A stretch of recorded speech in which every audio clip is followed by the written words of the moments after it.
Hola, buen día. Nosotros somos el Instituto Politécnico Nacional de la Unidad de OPITS. Somos el grupo de la secuencia 1 IM17 de la materia de Tecnología en Informática. Y nosotros hablaremos acerca de base de datos. La base de datos son las tecnologías de la información para optimizar los recursos dentro de la empresa o industria.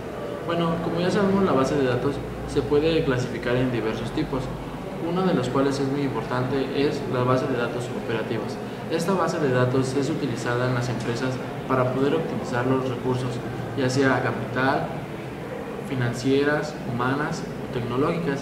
También podemos llevar dentro de esta base de datos el carnet de los usuarios, así como de los clientes y de nuestros obreros.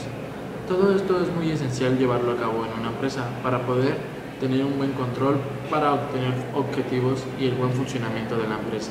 La base de datos es un término utilizado para poder guardar información en diversos aspectos. También hablaremos de otra base de datos que a continuación se explicará.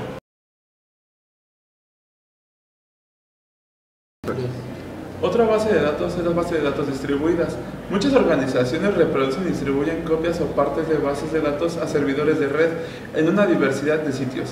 Estas bases de datos distribuidas pueden residir en servidores de red en Internet, intranets, extranets corporativas o en otras redes de la empresa. Las bases de datos distribuidas pueden ser copias de discusión o cualquier otro tipo de base de datos, así como copias de bases de datos operativas o analíticas, de bases de hipermedios o de discusión.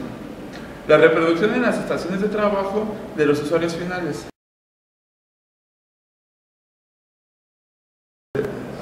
Base de datos externa.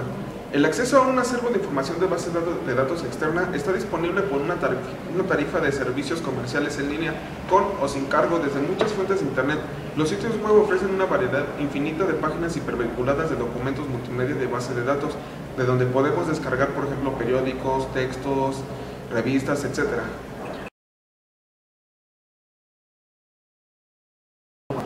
Bases de datos e hipermedios. El rápido crecimiento de sitios web en intranets y extranets corporativas ha incrementado de manera radical el uso de bases de datos de documentos de hipertexto e hipermedios. Un sitio web almacena dicha información en una base de datos de hipermedios que consiste en páginas multimedia hipervinculadas. Ya puede ser texto, gráficas, imágenes, fotografías, segmentos de video, audio, etc. Es decir, desde el punto de vista de la administración, una base de datos de elementos interrelacionados de páginas de hipermedios en lugar de registros de datos interrelacionados.